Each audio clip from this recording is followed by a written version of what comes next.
Hello, and welcome to the first of a three-part episode of KRAD COVID Readings. I'm Keith R.A. DeCandido, here to read my fiction in order to make your pandemic more palatable. Back in 2012, IDW published V-Wars, which was edited by Jonathan Maberry, the first of 4 shared world anthologies involving a rather interesting take on vampires. Basically, what Jonathan did was do something new by doing something old. The concept is that the reason why every culture has a vampire legend is because vampires are real. Each of those legends is true, but the genetic tendency toward vampirism died out. However, a virus was found in a melted polar ice cap which infected one person and started spreading. A concept we can all be familiar with right now. But what this disease, which was called I1V1, did was unleash the genetic potential for vampirism in some people. But what kind of vampire they turned into would depend on their ethnic heritage. A Russian person would turn into a wyrdolac. An Italian vampire would turn into a strega, and so on. All different vampires. A Chinese person would turn into a hopping ghost, just as some of the examples. So that was the conceit of this. And then Jonathan gathered a whole bunch of authors, including me, to do stories with this concept of vampires as part of it. If the name is familiar to you and you haven't read the anthologies, you might have read the comic book that Jonathan did for IDW, or you may have seen the Netflix series based on it, starring Ian Somerhalder, which came out last year, and unfortunately it was only the one season. The story I'm about to read is one of my 2 contributions to V-Wars, which was called The Ballad of Big Charlie. It's a fairly long story, so I will be telling it in 3 parts. The first part is today, obviously. Conveniently, the way Jonathan presented the stories in V-Wars, because it was a shared world, because we were all writing in the same continuity, and in some cases using some of each other's characters, the stories were split. So you'd see like one piece of one person's story, and then another piece of another person's story, another piece of another person's story, so everything was sort of happening at once, which was a kind of a nifty concept. Conveniently, The Ballad of Big Charlie was split into 3 parts in V-Wars, so I'm going to read them in those 3 parts as they were in the book. So here is The Ballad of Big Charlie, Part 1. Chapter 1. Walking into Bronx District Attorney Hugues Charles' office, it was easy for New York Daily News reporter Mia Fitzsimmons to understand how he got the nickname Big Charlie.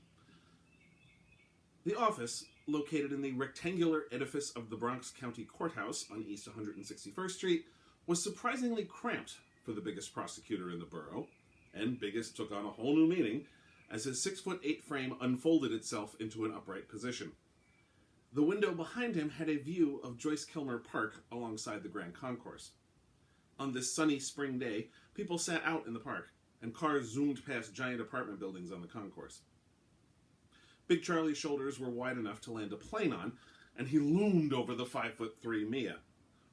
She approached his metal desk, which was covered in papers, a small Droid tablet, an iPhone, and 2 computers, a laptop and a desktop.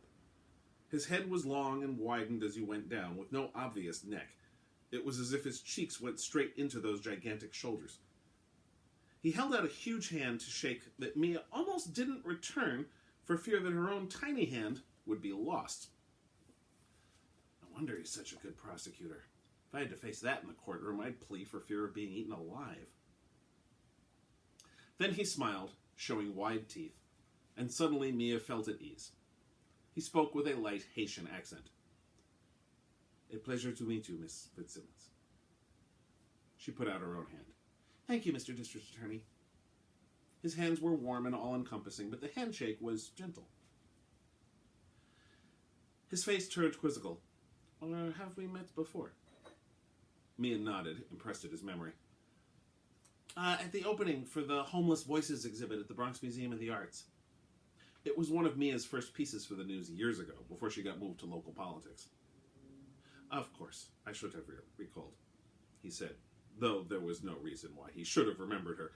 Indicating the guest chair with one enormous hand, he said, "Please, take a seat."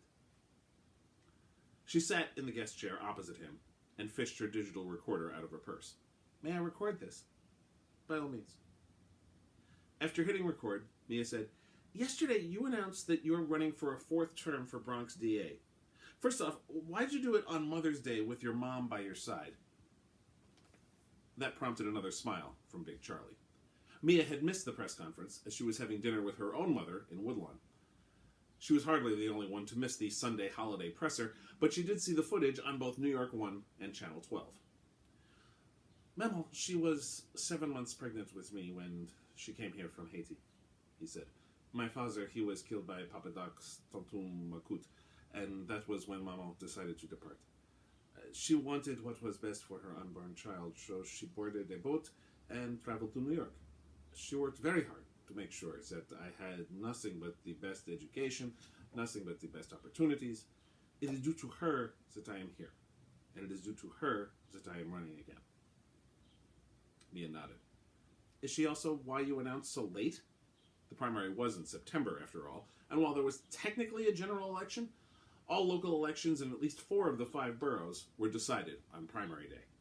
Aside from Staten Island, this was pretty much a Democrat town." Big Charlie got up and walked to the window, looking down on the park and the double-parked cars on 161st. "I was a boy in 1977. I recall watching the Yankees in the World Series on television. The South Bronx, the neighborhood outside this window, was on fire. Howard Cosell was the announcer, and he said, 'Ladies and gentlemen, the Bronx is burning.'"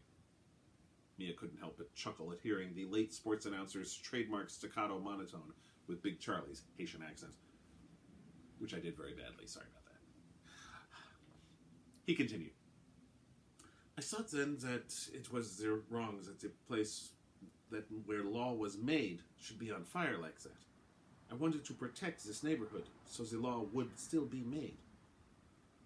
Turning around, he hit Mia with a smile again. I was a child, thinking childish thoughts, but they remained with me all my days. But once I had completed 3 terms, I was not sure of my ability to continue to fulfill that promise. It was Maman who took me aside and said, "Hugues, you're just being a fool, and I did not travel 3,000 miles to raise a fool." Frowning, Mia said, Haiti's less than 2,000 miles from New York." Big Charlie's laugh was deep and hearty. "Yes, I know. Maman, she has always been poor at judging distances." "So she got you here and made it clear you wouldn't be a fool?" "Yes." Big Charlie squeezed himself back into the leather chair behind his desk, the view of Kilmer Park framing his long face. "I grew up in the public schools, but then I received academic scholarships to the Bronx High School of Science, to Columbia, and to Fordham's Law School." "You spent all of 3 years in corporate law before becoming a Brooklyn ADA. Why'd you make the switch?" "I recall my first case when I began working for the District Attorney's office in Brooklyn. I inherited a case that was going to trial, a drug case. It had been almost 2 years since the arrest.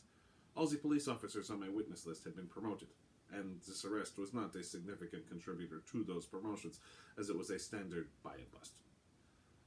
It is the sort of crime that often leads to a plea bargain so that a greater crime can be prosecuted, but that did not happen here. Instead, this minor purchase of heroin was allowed to tie up the court system for 2 years. It was a colossal waste of resources, and one I swore would never happen were I to ascend to the position of district attorney." Okay, Mia smiled wryly. "That doesn't actually answer my question."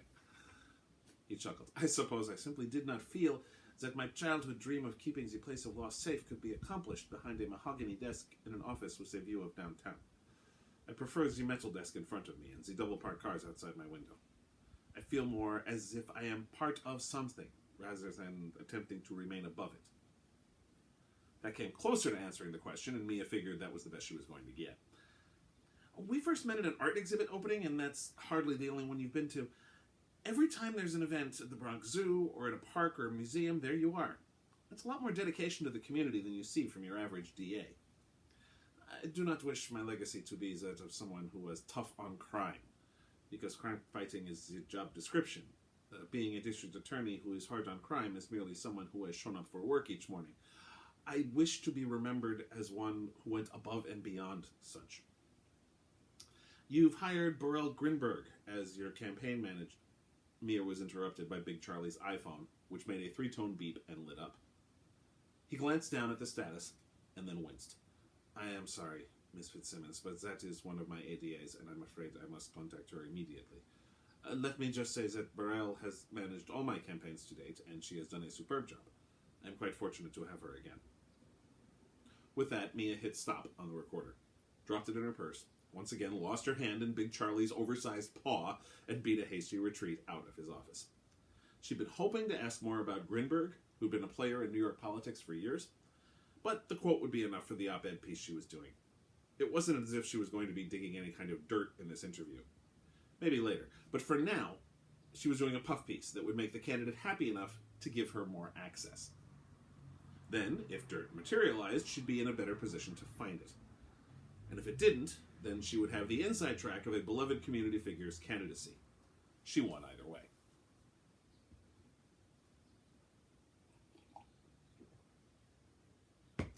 Chapter 2. News article in the Bronx section of the New York Daily News. Several residents of the Edenwald neighborhood have reported a large dog or wolf roaming Needham and Dreamer Avenues near Baychester Avenue and Boston Road. Many garbage cans were turned over with the bags ripped open, and one resident, who asked to remain anonymous, said that the wolf or dog injured her cat. NYPD's Animal Control has been notified, and a source at the 47th Precinct has stated that uniformed officers are keeping an eye out. No animals have been reported missing from the Bronx Zoo.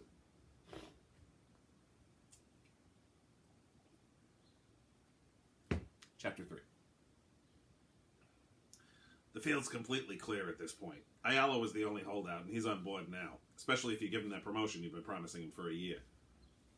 Burrell Grinberg looked up from the notes on her legal pad to see that Big Charlie was staring at the display on his iPhone, which sat on the conference room table.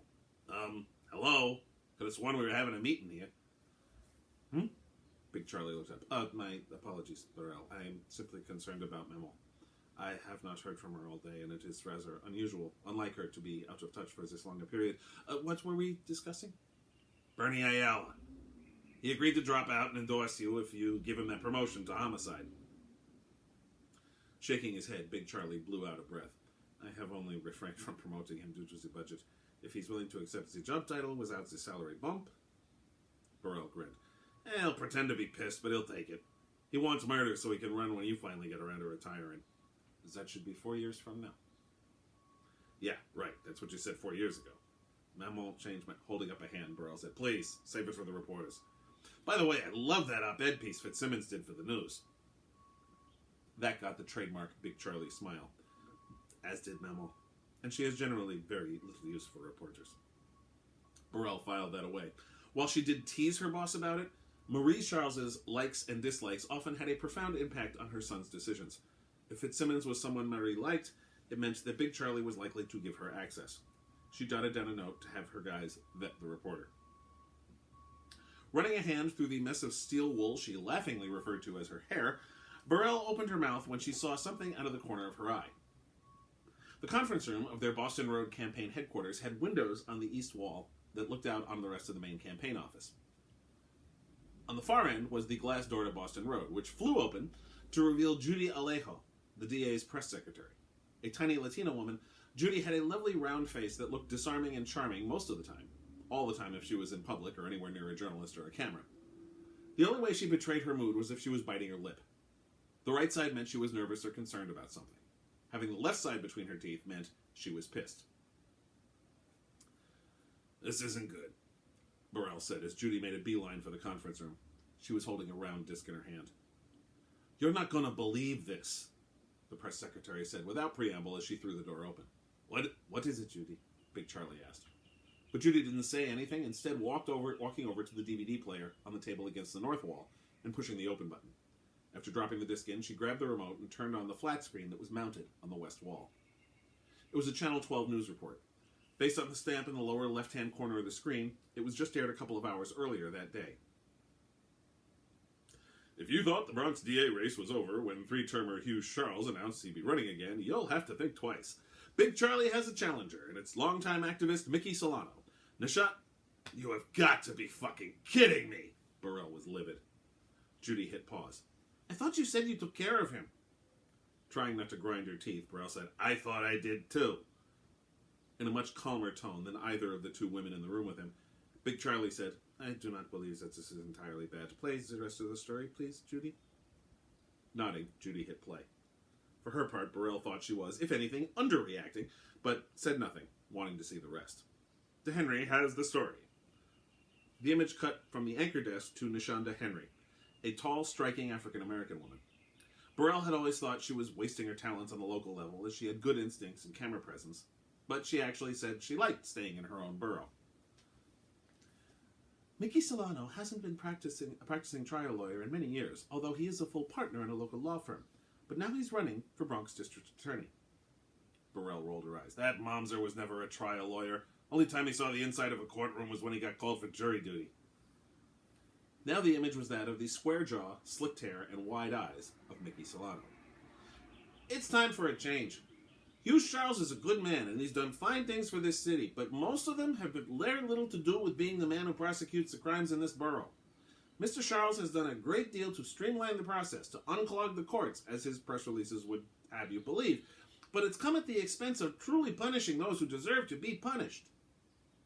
Rising to her feet, Burrell gestured at the television. That fucking pisher better not be pulling the death penalty Michigas out of his tuchus. Judy stared at her a moment, then looked at Big Charlie. Okay, that's 4 Yiddish words in a minute. Now will you believe that this is bad? When did I use Yiddish? Burrell asked, confused. Having paused the DVD again, Judy smiled. Pisher, Michigas, tuchus, and Momser. I don't even know what a Momser is. I mean, I can guess from the context, but... Waving her arms back and forth, Burrell rolled up the sleeves of her cardigan and said, Play the damn tape, would you please? She hated when she started sounding like Uncle Eli. Nashonda was back on. Solano was an advocate of New York's death penalty statute that was passed in 1995. Did I call it? Burrell asked. As a vocal opponent of the state Supreme Court ruling of that statute being unconstitutional in 2004. He has dedicated a large amount of time and money to advocating for the reactivation of the statute and allowing the death penalty in New York once again. This is what the moms... She caught herself. This is what the asshole's going with? Elect me DA so I can enact a death penalty that never got used during the 10 years it was legal? Solano was talking again. It's all well and good for Mr. Charles to point to the reduced crime rate, but that's simply him taking credit for a citywide and nationwide drop in crime since he took office. Advanced technology, better crime-fighting procedures, ComStat. These are what reduced the crime rate, not a man who happened to be in the right place at the right... Judy talked over Nashonda. Can you believe that shit? He lobbied against ComStat for 3 years, and now he's talking about how it did your job for you. Solano was talking again. I've nothing but respect for Big Charlie. I like him a lot, but this isn't personal. This is business, and I'm putting myself in the business of giving the Bronx a better district attorney. Burrell turned to Big Charlie, who was staring at his iPhone. So do you agree that it's bad? He's a legit threat to you. That's why I thought he was dealt with. The whole thing was that you'd run this year and then he'd make his run in 4 years. So what the fuck changed? Big Charlie looked up with a sad expression. Nothing changed, Burrell. He simply was upset when I announced after the conversation we'd had in April. Glowering at him, Burrell simply said, What conversation in April? I told him I was not going to be running. He was going to announce on Memorial Day. And you were going to share this with me when exactly? Burrell asked tightly. Or me? Judy was chewing pretty hard on her left lower lip. Jesus, Charlie, you can't just leave this shit out. We need to know things like this. We can't afford to be blindsided. If it makes you feel any better, Mickey is not particularly pleased with me either. He held up the iPhone and Burrell snatched it out of his hand. Staring at the display, she saw an email from Mickey Solano. I guess you've seen the news. I'm sorry, Hugues, but you told me you weren't running again. I ain't gonna air your dirty laundry in public, because I don't play that. But damn, man, you said you wasn't running. You knew I had an exploratory committee. You knew I was scouting out campaign locations, so why you want to do me like that? Well, I'm sorry, but I've been planning this for way too long to give up now. It's my turn, and you ain't taking this away from me, no way, no how. Dirty laundry? Burrell handed the iPhone back to Charlie. Is he kidding? Did you actually promise him anything? Big Charlie shrugged his immense shoulders. I said only that I was not planning to seek re-election, which, at the time, I was not, and that the field was open to him if he wished. Judy shook her head, and Burrell feared she would draw blood from the left-hand side of her lip. Why would you even do that? Especially to Mickey. He's a snake. He's not a snake. Burrell was shaking her head. He's the guy the snake sends to the bodega to buy his cigarettes. And now he's going to be crawling up our asses. Hope you're happy. She tossed her legal pad aside. Well, that's useless now. Doesn't matter who dropped out because it's a race again. It always was a race, Burrell. No, it was a cakewalk. Your only opposition were the down-ballot nut jobs. We weren't even going to have to debate those guys. She managed to swallow another Yiddishism. Now, though, you have to actually have a debate. Big Charlie stood up, looming over both women. Then we shall have a debate. And then he strode out of the conference room and headed to the front door. I guess he's going home. Great. Burrell looked at Judy, who was now chewing on her right lip. I'll do up a press release saying we welcome the competition, the airing of issues, and so on. You know, the usual bullshit. Yeah. Burrell shook her head. You know Mia Fitzsimmons at the news? Judy nodded. Yeah, we went to the same high school. Friends? She grinned. Not then. I was the cool Latina chick. She was the brainiac Irish girl. Well, she did a nice job on the announcement, and I think we should give her more access. If Mickey's throwing his fedora in, we're going to need all the favorable press coverage we can get.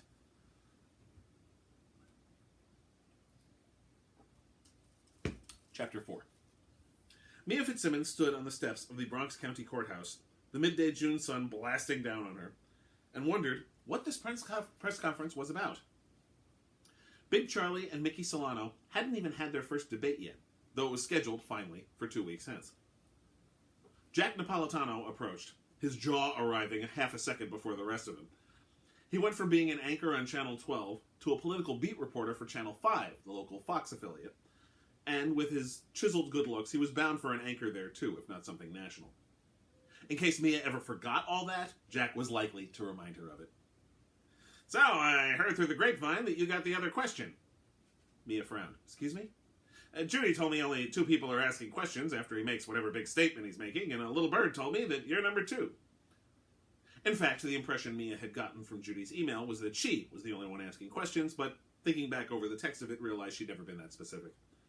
It burned her britches a bit that she had to share with this jackass, but Channel 5 was the most watched local news channel, so she could understand the logic. So you have any idea what this is about? I've been keeping my ear to the ground, but everyone's lips are sealed. No idea. He's got to be dropping out. Jack shook his head, and Mia felt the need to duck, as his jaw had quite the turn radius. Why else would mum be the word? Mia shook her head. He's not dropping out. How are you so sure? Jack asked, sounding offended that she would disagree with him. Had she been speaking to someone she liked, or respected, or didn't want to sock in his oversized, cliche-spouting jaw, Mia would have said something like, his mother wants him to run and he's the world's biggest mammal's boy, but instead she just shrugged. Call it instinct. If you insist. He let out a sigh. I hope this doesn't take long. I've got an interview with RSN. I think I'm a shoo-in for that one. Mia suddenly experienced a massive coughing fit, which covered her look of disgust. Yuki Natobi had broken the vampire story for the regional satellite network, and that got her a promotion, once she was released from the hospital anyhow. Mia herself had been dubious about the whole thing, but then Mick McCarthy told her, and the rest of the reporters in the city room, about what he saw at Bellevue that night. Just Mick's descriptions of it had given Mia nightmares. She couldn't imagine what it must have been like for Yuki.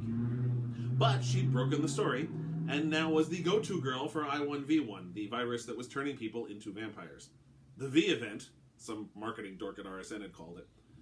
Her promotion meant a job opening, and Mia was completely not surprised that Jack had dusted off his resume to take a shot at it. It's showtime! At Jack's words, Mia looked up to see Judy Alejo approaching the podium that was set up on the courthouse steps. Big Charlie was just a few feet behind her, looking far more solemn than Mia could ever recall the jovial prosecutor appearing. Once everyone quieted down, Judy spoke. Thank you, ladies and gentlemen, for coming. Without further ado, here's Bronx District Attorney Hugues Charles. Mia blinked with surprise at Judy's clipped tone and terse introduction. She usually provided a bit more build-up than that. It was odd on several levels, not least it being that she never had anything but a happy face on for the Fourth Estate. The last time Mia saw such a sour expression on Judy's face, it was in high school, when she lost the election for Latin American Club president to Paulo Sandoval. Something bad's going on here. She jotted some quick notes on a small paper notepad. Jack, who was cradling a tablet, made a noise. Paper? That's so 20th century. Thank you, Judy, Big Charlie said. I have spent my entire career, indeed my entire life, being truthful with the people of this community, and I do not wish to cease this tendency now. The plot thickens. Mia noted that the reporters were unusually quiet. If not for the traffic noise of cars and buses on 161st and on the concourse, it would have been eerily silent. Many of you are, I assume, aware of the I1v1 virus that has been spreading across the entire world. Several people standing in front of me now reported on poor Michael Fain, shot down while in custody at Bellevue Hospital only a few months ago. I1v1 has been especially strong here in our great city, and it would seem that I am among those who are affected by it. That broke the quiet. Everyone around her started bellowing questions at once, voices overlapping each other into a wall of meaningless noise. But Mia was just staring at Big Charlie as he said, "Please, calm down, my friends. I will take questions once I have completed my statement. Thank you." A million questions went through Mia's mind, the most prominent of which was, how did I miss this? She'd been around Big Charlie for almost a month now and hadn't seen a single sign of this. That, however, was not the question she could ask him when the time came.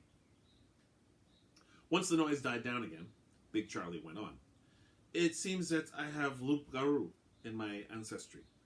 My mother told me stories of men who could turn themselves into wolves. I had no idea I would become such a creature myself. Mia noticed Jack frantically tapping on his tablet, catching a wireless signal from the courthouse to look up loup-garou. Mia would do likewise when she got back to the office, but she could afford patience. Jack was going to be on camera in a minute, where Mia had until late evening to file her story. Let me assure you of several things. First of all, I retain complete control over the transformation. It is not triggered by the full moon, or by stress, or by any outside factors that are outside of my control. One of the reporters standing behind Mia muttered, "So not Lon Chaney and not the Incredible Hulk." Mia snorted a quick chuckle. I can become the wolf purely by force of will. Indeed, I could demonstrate for you now, but the transformation changes my shape in such a way that it would destroy this rather expensive suit that I am wearing. That got some more chuckles. Mia could see the trademark Hugues Charles disarming technique at work. The soft voice, the smile, the "yes, I'm massive, but I'm a big teddy bear" really mean. But this time, she wasn't buying it. Secondly, I have gone to see a physician, and while there is much about I1v1s that remains unknown, I have received a clean bill of health. The results of that examination will be made public, rest assured. That got a derisive snort from Jack. Mia looked over and saw that the Channel 5 reporter was salivating. The story would make a nice addition to the reel he sent to RSN. Finally, I have not changed. I am still the same man that ever I was.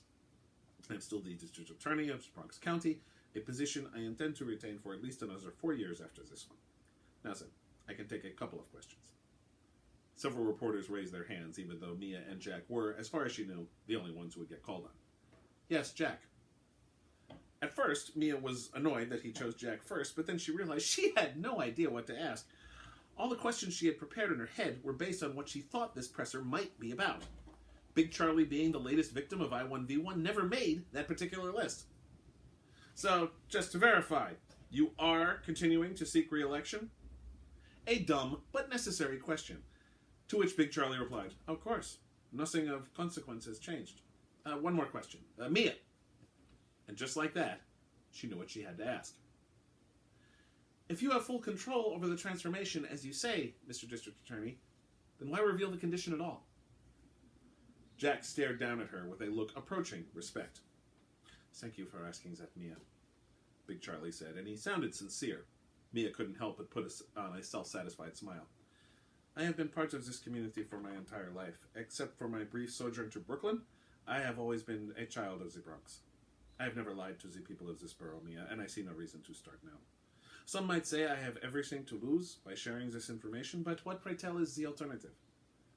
Yes, I could hide it, and then what? What if Mr. Solano, or an enterprising defense attorney, learns the truth and reveals it? I would no longer be able to do my job. More to the point, I would no longer be worthy to do my job.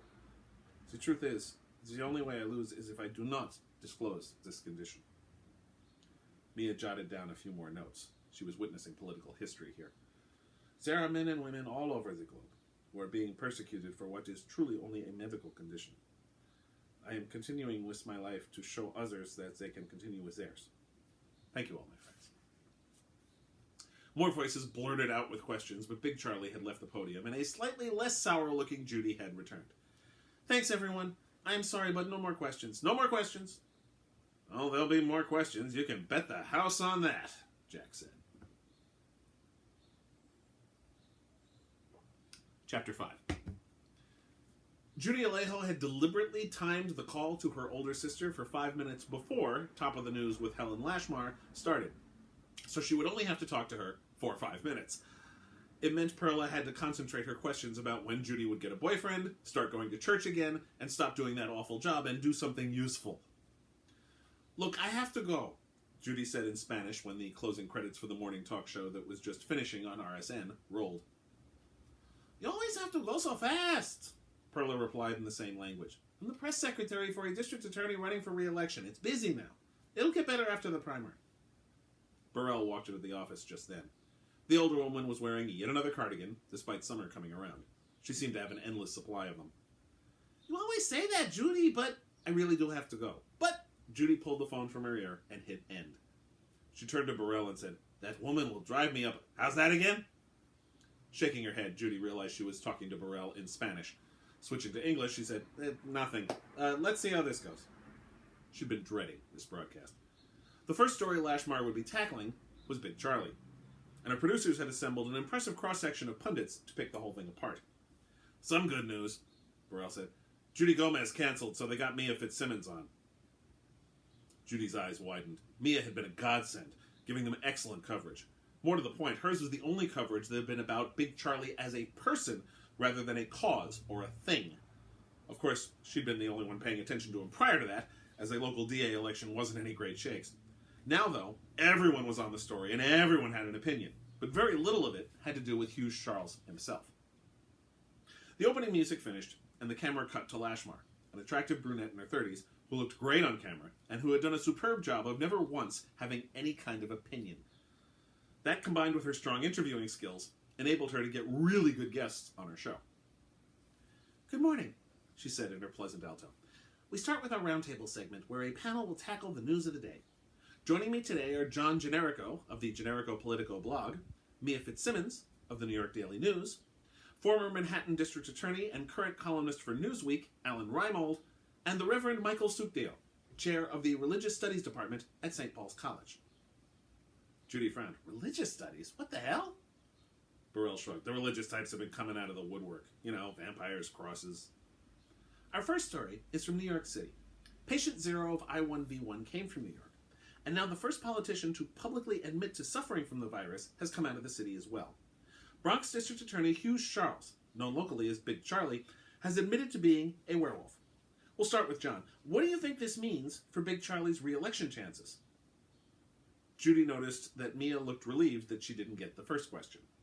Not that she herself was all that thrilled with Generico getting it. He was either a textbook example of the triumph of internet journalism, or proof that the internet had destroyed journalism, depending on who you asked. Judy generally fell into the former camp, but Generico's bloviating blog was the exception in her mind. He also had the proverbial face made for radio, as his wide mouth, twitchy gestures, and beady eyes meant he was better suited to carrying on where you didn't have to look at him. That didn't stop every cable news station from having him on, since his blog passed 1 billion hits a week. In response to the question, Generico said, the toilet. Seriously, did he think this would have any result other than total disaster? These people are being hunted down and shot. The ones who aren't hunting themselves. Plus, how do we know he wasn't going around mangling people on the night of the full moon? Judy shook her head. Here we go. The past few weeks had forced her to take a crash course in separating the wheat from the chaff of werewolf legends, but most people didn't go to that much effort, and just fell back on the obvious pop culture stereotypes, just as Generico was doing. Mia spoke up. Well, for starters, he has control over the transformation, and Generico interrupted her. We only have his word for that. We only have his word for it that he has the virus, and he didn't have any reason to tell anyone. Dismissing her with one of his twitchy gestures, Generico looked at Lashmar. He wasn't even sure he was going to enter the race. Now he's got cold feet, so he's admitting to the problem that probably led to his delay in entering the race in the first place. He probably just figured he'd have no opposition, and when Solano decided to run, he needed a reason to back out. Judy's first job was in the mayor's office. and she'd met Alan Reimold when he was the Manhattan DA. She'd always liked him, certainly more than the jackass who had the job these days, and so she was cheered to hear him run to Big Charlie's defense. Except he isn't backing out. If he was, he would have by now. In fact, he's increased his public appearances in the 3 days since the announcement. Generico shook his head. I still think it's butt covering. He's been pretty popular, so he doesn't want to let the community down. He's not just popular, Reimold said. He's good. He streamlined the DA's office, reducing the average time between arrest and trial by months. Now, part of it's a lower crime rate. I tried to do what he did when I was in the Manhattan office, but I couldn't get it done because there was just too much backlog. But he's taken advantage of that to really do some good. Burrell was nodding. Nice. The campaign manager had been bitching for days about this show, that it was going to be a hatchet job, especially with Generico on there, and Judy hadn't been able to assuage her concerns. Mia then joined in. I think it's also important to recognize that he's doing something politicians almost never do. He's telling the truth. Generico made a noise. You think maybe there's a reason why they never do that? When they do, they fail. Actually, John, no. It's when they lie and get caught that they fail. We live in an age of a 24-hour news cycle. Politicians, even local DAs, have reporters who follow their every move. Hell, I've been covering Big Charlie since he announced. With that kind of coverage, it gets impossible to have a secret life. End result, the bad stuff comes out. That's what killed Elliot Spitzer's career, just to give a recent local example. Judy winced. Her mentor in the business worked for Spitzer's gubernatorial campaign and had really believed in him. The day the New York governor's career was torpedoed by a sex scandal, Judy had to listen to a 2-hour harangue over the phone over how you think you know somebody. I don't know about that, Mia, Reimold said. I mean, you're right about Spitzer, but history is filled with examples of politicians who kept important health secrets from the public. Burrell snorted. Generico's going to mention either Woodrow Wilson or FDR. Judy nodded. Woodrow Wilson had a stroke while in office, and his first lady wound up doing much of the governing during the latter days of his presidency. Franklin Delano Roosevelt hid the fact that he had polio and was wheelchair-bound from the world as he led the country through the Second World War. Sure enough, Generico said, Woodrow Wilson. See? Burrell said with a smile. I was going to say Roosevelt, but Reimold started. Then, for the first time, Reverend Suktio said something. FDR could still do his job, however. Mia said, yes, but neither of them had to deal with television or the internet. Wilson didn't even have to deal with radio, really. Looking to the ceiling with glee, Burrell said, oh, I could kiss her. Isn't anyone worried about what he'll do if he loses? That was Generico. Judy figured he was suffering from withdrawal from not having spoken in 30 seconds. I mean, what if he goes all werewolf in the courtroom? Reimold laughed. You've obviously never been a DA in New York, John. You don't have time to prosecute cases anymore once you reach the top office. With a chuckle, Lashmar said, of course, he might go all werewolf, as John said, on his opponent. If that is the case, Suktio said softly, then this is truly a grave matter. Lashmar's smile fell. I was kidding, Reverend. I know that, Helen, he replied, though Judy didn't think he did. However, your joke does raise a reasonable question, and it is one that John raised earlier. We do not know the true nature of Mr. Charles's metamorphosis. Mickey Solano was one of Mr. Charles's oldest friends. Were Mr. Charles to attack Mr. Solano while in his wolfen form? Mia put in, we don't even know what his wolfen form is like. Isn't that the point? Generico asked snidely. We don't know anything about what he's turned into, but if he's anything like the werewolves I grew up reading about... You didn't grow up with them, John. You saw them in movies. Nice one, Mia, Burrell said proudly. That's not the point, Generico muttered. Before Mia could reply, the Reverend said, actually, it very much is Mr. Generico, because Mr. Charles has not been transformed into a werewolf. He is a loup-garou. Forgive me, Reverend, Reimold said, but isn't that just French for werewolf? Judy ground her teeth. If she had a nickel for every time someone had thrown that in her face, she'd be able to retire to the Bahamas. Not exactly. Suktio folded his arms on the desk, and suddenly Judy understood why a religious studies professor was on the panel. There are many legends of the loup-garou, but in many the transformation is voluntary and does not always come with the violent associations that the movies of Universal Studios would have us believe. Well, what about... Lashmar, bless her, interrupted Generico's stupid question. John, I'm sorry, I have to cut you off as it's time for a break, and we still have 3 more news stories to get to. When we come back, what the origins of I-1V1 mean for those who are against climate change. We'll be right back. The screen cut to a commercial. Judy looked at Burrell. What do you think? I think we should get Mia a fruit basket. This is the tenor the debate will take. We may pull this off.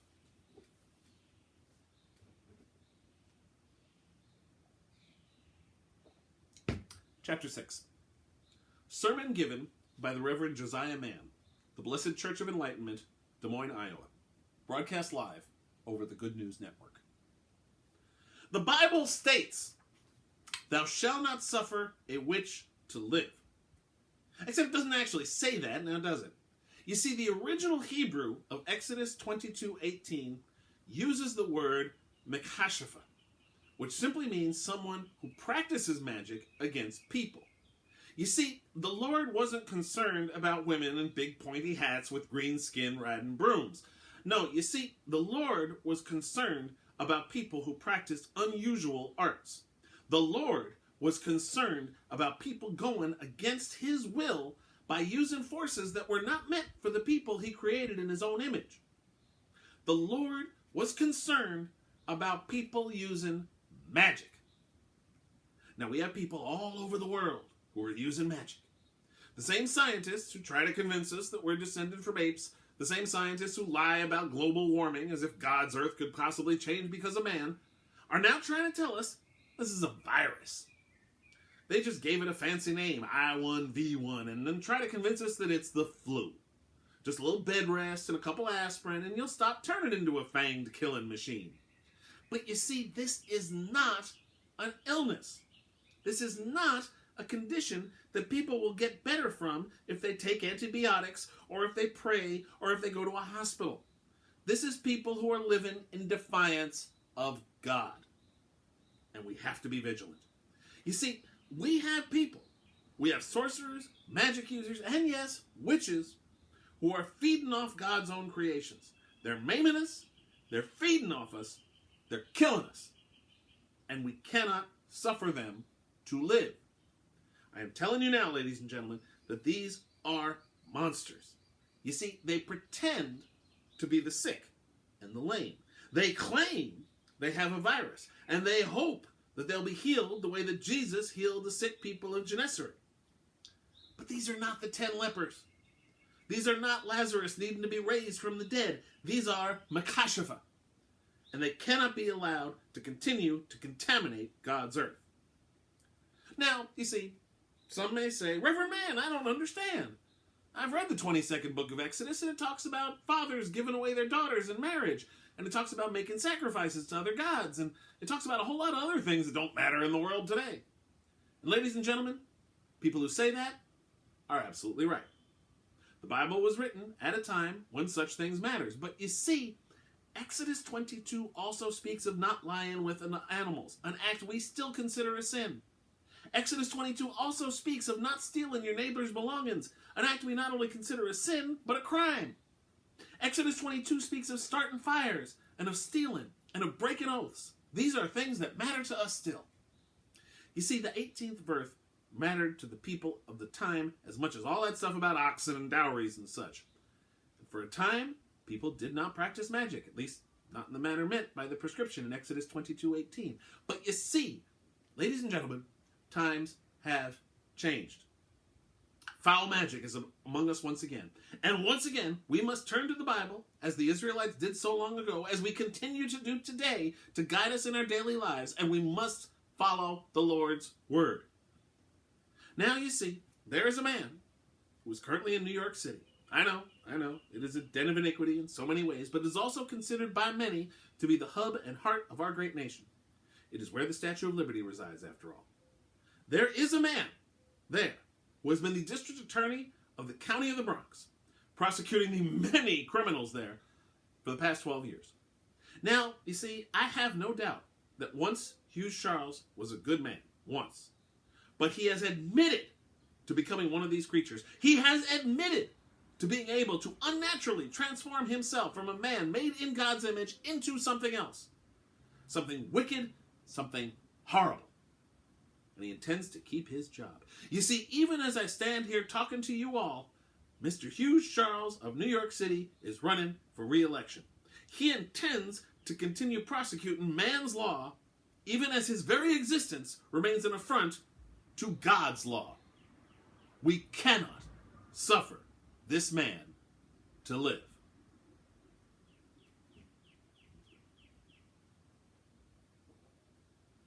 Chapter 7. Have you seen this? Burrell Grinberg blinked as she walked into Big Charlie's office in the courthouse and was hit with that question from its occupant. Well, if you're talking about the Reverend Man thing, I emailed you about it a half an hour ago. If you're not talking about the Reverend Man thing, then I have no idea what you're talking about. I apologize, Burrell. I have not yet checked my email. I have been too busy being livid about this. This man is calling for my death. Unable to stop herself from grinning, she said, I know! Isn't it great? I failed to see what there is to smile about, Burrell. You kidding? This is gold! There's like 100 different YouTube clips of it. They're all ripped from RSN. A bunch got taken down, but I think they finally gave up with the cease and desist after a day of fresh upload. Burrell cut herself off at the expression on Big Charlie's face. She sighed. She supposed she shouldn't have been surprised that he didn't see the upside. Burrell, she held up a hand. Look, I know it seems bad on the face of it. Big Charlie was glowering at him. He is calling for my death. Well, technically, yeah. But it's not like he has an armed militia on his side. What he does have is a flock in the millions all throughout the Midwest, which means that people all over the country are talking about you. And that means more press coverage that we don't have to pay for. Now the whole country's talking about our little DA race, and it's you they're talking about. If they even mention Solano, it'll be as an afterthought. I suppose, she held up both hands. Look, I get that you're concerned, but the people who hang on this asshole's every word are all out in flyover states. None of them are registered Democrats in the Bronx. And those are your people. And they're the ones who are going to get their backs up at some schmuck preacher calling for your head. The outraged votes alone will knock us up 5 points. Big Charlie stared at her for several seconds, and Burrell honestly had no idea how he was going to respond to this. Finally, he let out a long breath and put a meaty hand to his forehead. This is madness. Hey, you're the one who wanted to run with I-1V1. We knew things might get crazy. Might as well take advantage. I'm telling Judy to clear your schedule. I've already started getting calls asking for more appearances. And how am I to respond to people asking how I feel about this lunatic? Well, for starters, don't call him a lunatic. Burrell, we take the high ground. Call Reverend Man a decent, honorable man of God who is simply speaking his mind, who wishes me dead. Trust me, I've dealt with the Blessed Church of Enlightenment garbanzos before. They'll be spin-doctoring this puppy from here till doomsday. As soon as anyone who actually calls them on their bullshit, they backpedal. We gain absolutely nothing by getting down in the dirt. Just stay above it all and make use of all the new interview opportunities to point out how awesome you are. That finally got Big Charlie to smile, his endless shoulders rumbling with a chuckle. Very well. He tapped some keys on his computer. Ah, I see your email. Oh, and one from Mickey with the subject line of Reverend Man. That surprised and concerned Burrell. Solano at least claimed to be a devout Catholic, and she wasn't sure he'd come out against a man of God. Besides, Catholics are always going around forgiving people. What'd he say? Big Charlie read off the screen. That's some serious bullshit right there. I won't be saying nothing to support that asshole Reverend Man. No how. Sorry you had to hear that shit. Burrell gave a quick fist pump. Perfect.